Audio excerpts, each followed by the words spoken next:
Recepção à igreja local. Nenhum outro assunto ligado à igreja local tem causado maior controvérsia do que o assunto de recepção.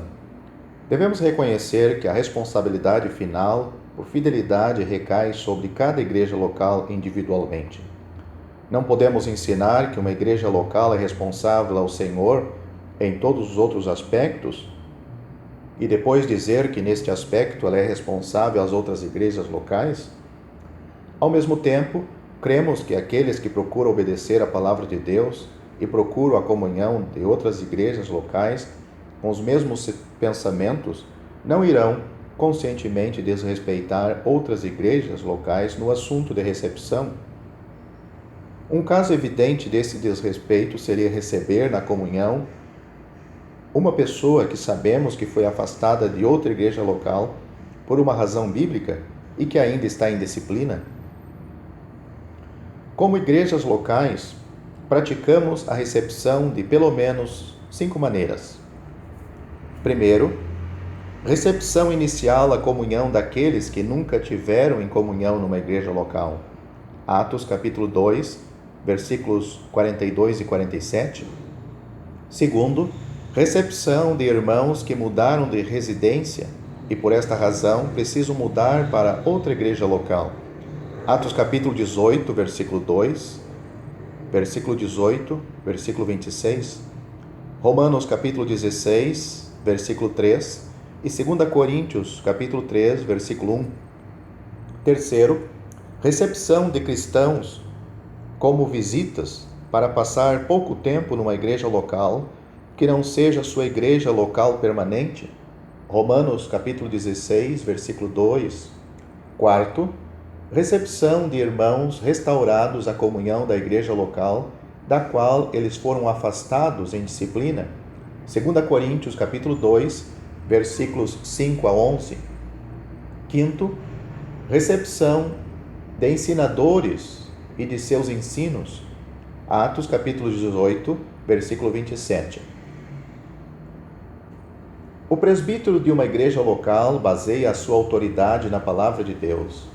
Devemos tomar cuidado para praticar e ensinar o princípio que, na casa de Deus, que é a expressão usada para descrever uma igreja local em 1 Timóteo capítulo 13 e 15, Deus governa pela sua palavra e pelo seu Espírito Santo.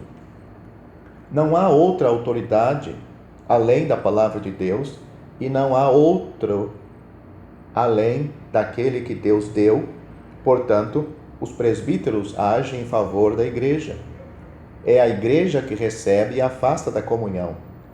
Isto pode ser visto pela primeira vez na igreja em Atos capítulo 2, versículos 41 a 47, que é o modelo para todas as igrejas locais formadas desde então. Os que foram salvos foram acrescentados à igreja que veio a existir naquele dia, e eles perseveravam na doutrina dos apóstolos e na comunhão e no partir do pão e nas orações. Mais adiante, no capítulo, lemos que o Senhor acrescentava a eles os que iam sendo salvos. Versículo 47. O primeiro ponto que estamos enfatizando é que a recepção inicial não é a recepção ao partir do pão, mas a comunhão da igreja. A ceia do Senhor é um dos maiores privilégios da comunhão da igreja local. É a ceia do Senhor e não a mesa do Pai, em Lucas capítulo 15, como alguns sugerem.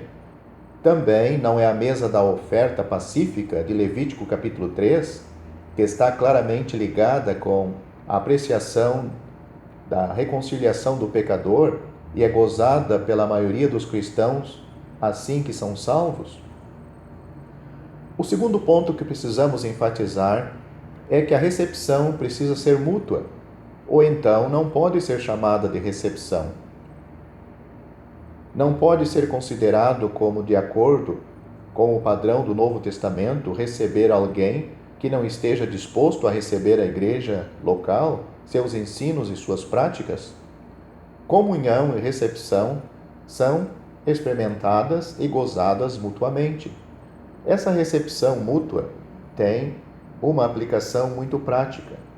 Uma igreja local é um testemunho ao fato de sectarismo é errado, ao passo que receber a igreja local está recebendo esta verdade.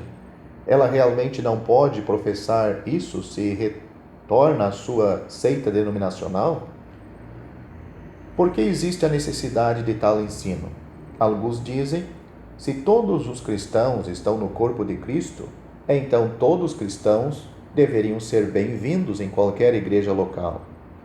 Se esse for o ensinamento de algum ouvinte, por favor, releia e veja algum dos outros nossos vídeos.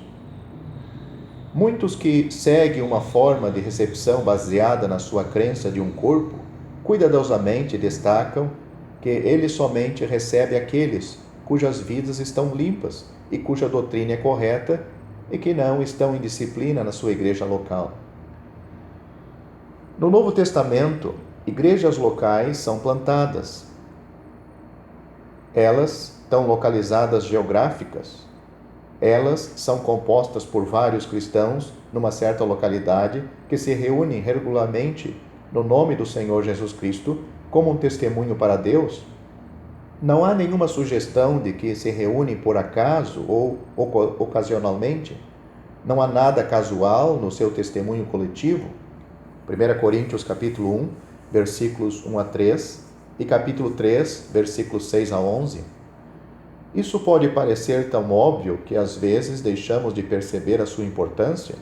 Todos irão concordar que nenhuma igreja local poderia sobreviver se fosse mantida por pessoas que somente se reúnem ocasionalmente. Os que perseveravam na comunhão da igreja local estão obedecendo à palavra de Deus? Existe então um padrão duplo. A palavra de Deus exige uma coisa de alguns e não de outros? Não. Ela tem a mesma autoridade sobre todos os cristãos. Então, realmente não pode ser considerado como um ensino correto ou prático aceitar que alguém possa ir ouvir nas igrejas locais seguindo um padrão irregular que lhe seja conveniente. A resposta muitas vezes dada a tais perguntas é que nos dias do Novo Testamento temos as condições ideais e todos os cristãos são vistos como estando na comunhão de uma igreja local, mas que hoje as coisas são diferentes e os cristãos estão divididos, espalhados em muitas organizações e sistemas. Há uma sugestão nessa resposta de que não podemos usar o padrão do Novo Testamento, ou uma sugestão de que não deveria ser aplicado em dias de confusão, ou pior ainda, que as Escrituras não são suficientes para as nossas circunstâncias? Se não aceitarmos o Novo Testamento como nossa autoridade absoluta, então a que apelaremos? A resposta simples é que não há autoridade a qual podemos nos dirigir se a palavra de Deus, de alguma forma, não puder ser aplicada. Cremos na total suficiência da palavra de Deus para todos os tempos, até o final das eras. Entretanto, ela não será suficiente para aqueles que querem voltar ao próprio sistema denominacional do qual Deus, em sua graça, nos distanciou. Mas não devemos fazer uma distinção entre os que foram ensinados e recusaram aceitar e os que nunca foram ensinados? Sim, devemos usar de muita paciência e mansidão e tentar ensinar pela prática e pelo preceito aqueles que estão dispostos a ouvir a palavra de Deus. Onde há um desejo de aprender, temos o lugar dos indoutos, onde eles podem ser ensinados e ter o privilégio de observar toda a igreja reunida. O propósito disso é para que possam aprender sobre a verdade de reunir-se e para que a igreja possa recebê-los, como foi o desfecho feliz em 1 Coríntios capítulo 14, versículos 23 a 25. Qualquer coisa que seja por mera conveniência ou de caráter ocasional é desconhecido no Novo Testamento. Vamos analisar agora a recepção inicial. A primeira igreja local que estava em Jerusalém foi ricamente abençoada. Havia no seu meio apóstolos e profetas, e foi escrito que o testemunho dessa igreja local foi dada com grande poder e que grande graça repousava sobre eles. Atos capítulo 4, versículo 33. Em tais circunstâncias, eles certamente não cometeriam erros na recepção. Entretanto, chegou um homem no seu ajuntamento que eles temiam, e eles não o receberam até terem uma confirmação imparcial da realidade da sua conversão e da mudança resultante na sua vida. Saulo de Tarso fora um líder da perseguição e eles tinham motivos para não confiar nele, mas ele já era salvo havia vários anos quando veio a Jerusalém pela primeira vez. Gálatas capítulo 1, versículos 17 a 19. A cautela deles certamente é um aviso solene para nós. Os nossos dias são dias de profissão sem realidade e muito abandono da fé. Parece quase impossível que qualquer um de nós hoje possa confiar tanto no seu próprio discernimento que possamos nos dar o luxo de ser relaxados quanto à recepção. Todos os requisitos para a recepção inicial podem ser encontrados nesta passagem, em Atos capítulo 9, versículos 23 a 30. Portanto, nós a usamos, apesar do fato de que era um antigo perseguidor que estava sendo recebido. Houve o relato detalhado da história da sua conversão e uma compreensão clara de que, como um salvo, ele havia sido batizado. Uma investigação foi feita quando a sua vida desde a sua conversão e, então, ele foi recebido com alegria e andava com eles em Jerusalém, entrando e saindo. Esta recepção ainda é o padrão. Vamos examinar agora o lugar do indulto.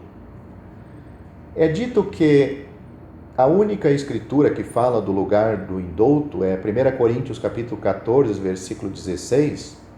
De outra maneira, se tu bendisseres com o Espírito, como dirá o que ocupa o lugar de indulto, o amém sobre a tua ação de graças, visto que não sabe o que dizes? Depois nos dizem que a interpretação correta deste versículo é que o homem era indulto em relação à língua que estava sendo falada e que isso nada tem a ver com estar ou não em comunhão numa igreja local. Eu não creio que essa seja a única escritura relacionada ao lugar do indulto, nem creio que essa seja a interpretação correta do versículo. Não é incomum dessa epístola para Paulo mencionar um assunto sem desenvolvê-lo completamente até mais tarde. Um exemplo disso é a participação das irmãs nas reuniões da igreja local. Ele menciona o assunto em capítulo 11, versículo 5, mas somente em capítulo 14, versículo 34, é que ele vai dizer que as mulheres não podem falar publicamente. Eu creio que temos um caso semelhante no assunto do indulto. O assunto é apresentado em capítulo 14, versículo 16, e explicado nos versículos do mesmo capítulo, 23 a 25. No caso hipotético descrito nesses versículos, o indulto está ligado com outra classe, chamada de infiéis. Nenhum dos dois faziam parte da igreja local, pois toda a igreja já estava reunida quando eles chegaram. A igreja não sabia a que classe esses homens pertenciam até serem de todos julgados. Versículo 24. O resultado feliz é que pelo menos um homem, que é minuciosamente examinado por todo o grupo, prostra-se e reconhece que, na verdade, Deus está neles. Qual é o significado de indulto no versículo 16?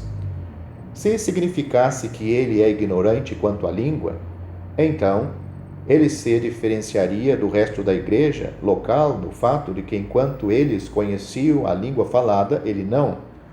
Entretanto, será que o resto da igreja local entendeu a língua sendo falada quando um irmão bendisse com o Espírito? Uma leitura cuidadosa dos versículos 2, 4, 6, 9, 11 e 19 desse capítulo mostrará que ninguém entendeu a língua. Versículo 2. Na verdade, até mesmo o homem que falava não a compreendeu. Versículo 14. Isso era uma grande pena, Pois o homem no lugar do indouto não entendia a língua e ele precisava ser instruído. Eu sugiro que ele não era somente indouto em relação à língua, pois isso realmente não o distinguiria dos outros, mas ele era indouto em relação à presença de Deus entre o seu povo. Versículo 25. Este é o sentido encontrado nos versículos 23 a 25, onde ele está ligado com os infiéis e não faz parte de toda a igreja. É muito importante entender que indouto não sugere que um grau arbitrário de conhecimento seja a porta de entrada à igreja local. O que o indouto precisa aprender para fazer parte da comunhão é reconhecer que Deus está verdadeiramente entre vós. 1 Coríntios capítulo 14, versículo 25. Da mesma maneira, a presença do Senhor era conhecida no meio de Israel. Êxodo capítulo 40, versículos 34 e 35, mostrando a aprovação do modelo pela sua presença. Portanto, não é um certo grau de conhecimento doutrinário que é necessário, mas devemos procurar evidências de um espírito disposto a aprender. O lugar do indouto não se baseia nessa única passagem das Escrituras. 1 Coríntios capítulo 5, versículos 11 a 13, nos ensina que há o lugar dentro e fora da comunhão. Comunhão é uma verdade espiritual, mas tem uma representação visível quando a igreja se reúne. Tentamos mostrar isso quando formamos um círculo e fazemos uma distinção entre os que fazem parte da igreja local e os que não estão na comunhão. Alguns perguntam, por que o lugar do indouto está em evidência apenas no partir do pão? O motivo para isto está em 1 Coríntios capítulo 10, versículos 16 a 17.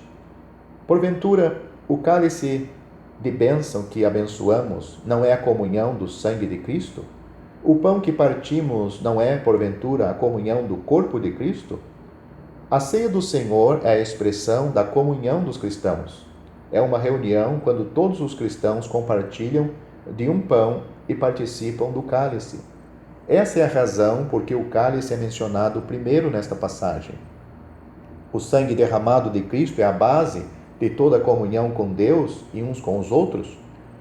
Participar do cálice e do pão são expressões importantes de união que foi comprada pelos sofrimentos e pela morte do nosso Senhor. O versículo 16 liga o cálice ao seu sangue derramado e para sermos consistentes na nossa interpretação, precisamos ver que é o seu corpo literal que é mencionado no fim do versículo como o corpo de Cristo. O versículo 17 apresenta um segundo significado do corpo. O um pão é uma expressão da unidade do corpo espiritual de Cristo.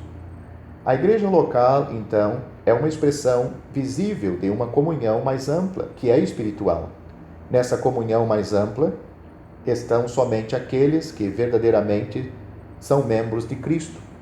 De acordo com essas grandes verdades, aplicamos o princípio de estar dentro da comunhão ou fora dela. A localização do lugar do indouto não é importante, contanto que haja uma separação clara entre os que estão dentro da comunhão e os que estão fora. Analisemos agora a recepção de visitas e novos residentes. Há uma prática bem comum entre nós que tem causado um mal-entendido.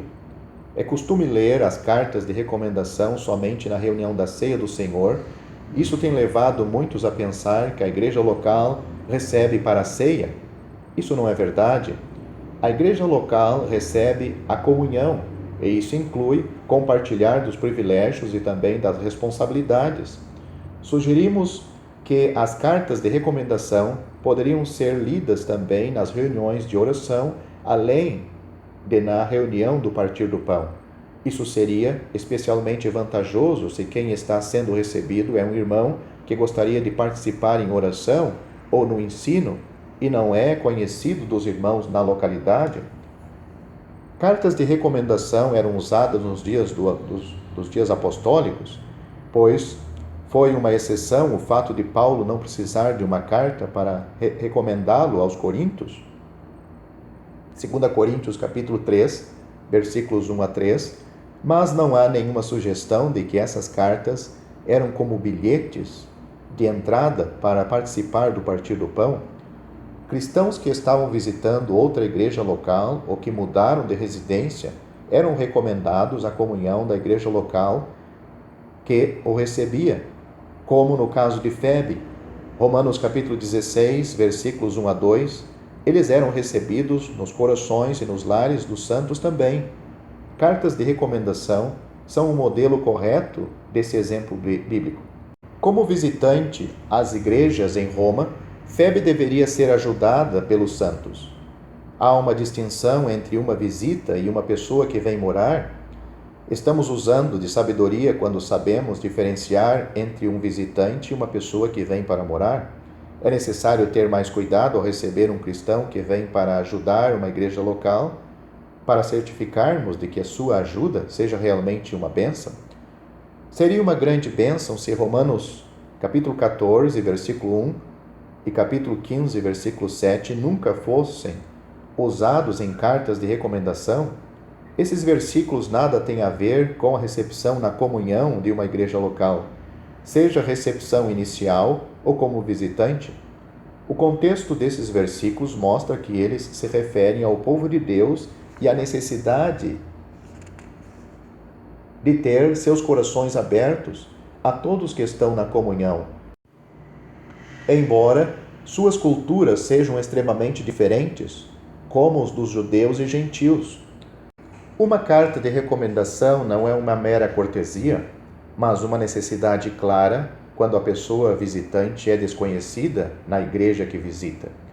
1 Coríntios capítulo 16, versículo 10, 2 Coríntios capítulo 8, versículo 22, Colossenses capítulo 4, versículo 10, Atos capítulo 18, versículo 27, etc. Esse procedimento seria totalmente desnecessário se a pessoa, querendo ser recebida, tivesse somente que confessar que amava o Senhor. Às vezes alguém se encontra numa situação em que não foi possível obter uma carta antes de viajar. Nesse caso, um contato antecipado com os presbíteros da igreja a ser visitada dará a eles tempo para estudar a recepção do visitante. Mesmo que uma carta de recomendação seja o procedimento normal no Novo Testamento para a recepção, há circunstâncias quando a recomendação pessoal e o conhecimento de outros irmãos respeitados podem ser usados como guia. Geralmente, há alguma maneira simples de resolver o problema, mas uma carta é uma proteção contra o surgimento de tal problema. Analisemos a recepção de uma pessoa disciplinada. Há uma divergência de opinião sobre a identidade do homem. Em 2 Coríntios capítulo 2, versículos 6 a 8, alguns creem que ele é o mesmo homem que em 1 Coríntios capítulo 5 foi afastado da comunhão, mas outros acham que se trata de uma pessoa diferente. Entretanto, o ensino de 2 Coríntios capítulo 2, versículos 2 a 11, é claro quanto à recepção de uma pessoa que foi disciplinada. A igreja local o afastou, versículo 6, e a igreja local o recebe de volta, perdoando, confortando, confirmando o seu amor por ele, de maneira que o tal não seja, de modo algum, devorado de demasiada tristeza. Versículos 7 e 8. Analisemos agora a recepção de ensinadores. Mesmo uma leitura rápida de Atos e das epístolas irá mostrar o cuidado que era tomado ao recomendar um ensinador. Pastores numa igreja local têm uma responsabilidade como dispenseiros de Deus, não somente de guiar e de suprir o alimento espiritual para o rebanho, mas também de protegê-los de qualquer coisa que lhes possa de alguma forma ferir. Um bom pastor não permitirá que o rebanho coma ervas venenosas só porque estão, ao mesmo tempo, recebendo algum alimento saudável? As cartas escritas para recomendar Apolo, Atos capítulo 18, versículo 27, são muito importantes. A sua própria conduta logo o teria recomendado aos irmãos na Acaia, mas as cartas evitaram que ele e os irmãos tivessem esse intervalo de espera. Os que argumentam baseados em Atos capítulo 9, versículos 26 a 29, que a demora em receber Saulo era inteiramente devido ao fato dele ter sido um perseguidor, não podem aplicar esse argumento a Apolo. Se a recepção era uma coisa automática, então por que a carta? As recomendações de Paulo em favor de Timóteo à igreja local em Corinto, 1 Coríntios capítulo 4, versículo 17 e capítulo 16, versículos 10 a 11, foram escritas para assegurar os irmãos sobre o caráter do servo e seu ensino. Isso era necessário naqueles dias, mesmo para um homem de Deus como Timóteo, quanto mais nos nossos dias.